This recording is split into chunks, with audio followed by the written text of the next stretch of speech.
Welcome back to Visual Book Summary. Today, we're diving into one of the most haunting and thought-provoking novels of modern literature, The Road by Cormac McCarthy. This Pulitzer Prize-winning story takes us on a journey through a post-apocalyptic world, a tale of survival, humanity, and the unbreakable bond between a father and son. Get ready, because this isn't just a story. It's a deeply emotional experience that will challenge how you think about hope, morality, and the essence of life itself. Imagine waking up in a world where everything familiar is gone. The sky is grey, the earth is scorched, and survival is a daily battle. That's where the road begins. No names, no locations, just a man and his son walking along a road through a barren, ash-covered landscape. Their destination? The southern coast. Their goal? Survival. But this story is about so much more than just reaching a destination. McCarthy strips away the trappings of the old world to reveal the core of humanity. In this novel, names don't matter. The man and the boy could be anyone. This anonymity forces readers to focus on their actions, their bond, and their struggle, because, in the end, it's not about who they are, but what they represent. From the very first pages, the novel pulls you into its world. McCarthy's fragmented, sparse writing mirrors the barrenness of the landscape.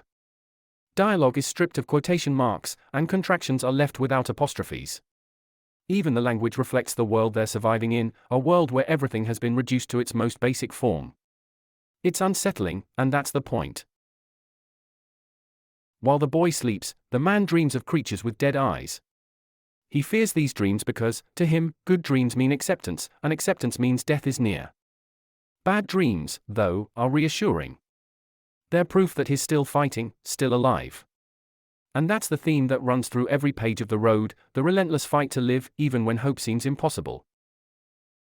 But it's not all despair. In the middle of this bleakness, McCarthy gives us moments of beauty and tenderness, moments that remind us what it means to be human. The man teaching his son how to float at a waterfall.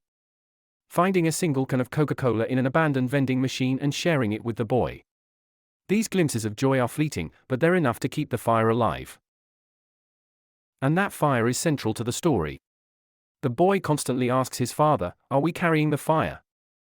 To him, the fire represents hope, morality, and the idea that they're the good guys.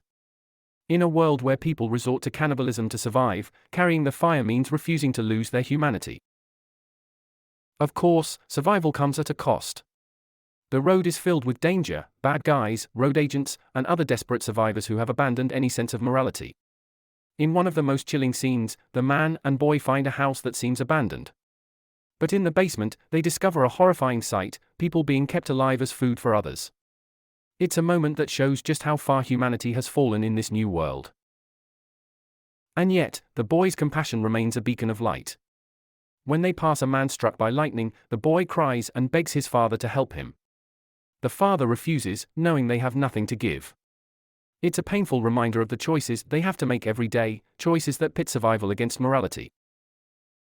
The man's internal struggles are just as profound as the physical ones.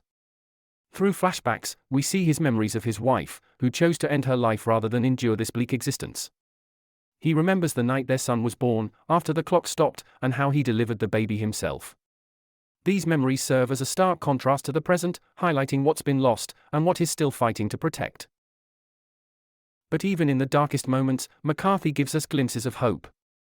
One of the most powerful scenes is when the man and boy discover a hidden bunker filled with supplies. For a brief time, they have food, water, and shelter. It's a sanctuary, a chance to breathe. The boy wishes he could thank the people who left the supplies, showing his gratitude even in a world that's forgotten kindness.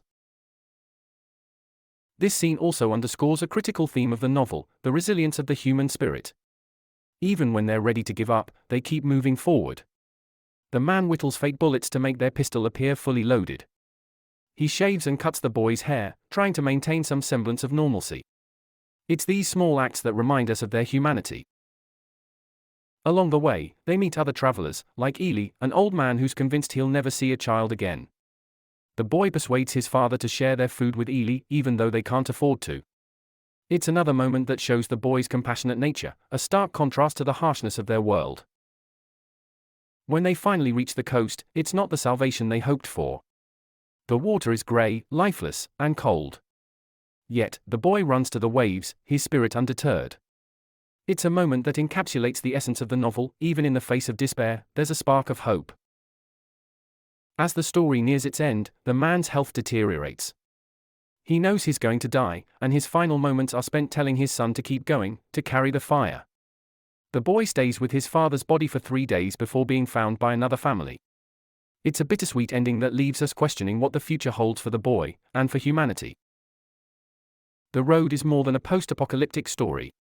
It's a meditation on love, morality, and what it means to be human when everything else is stripped away. It forces us to ask, what would we do to survive?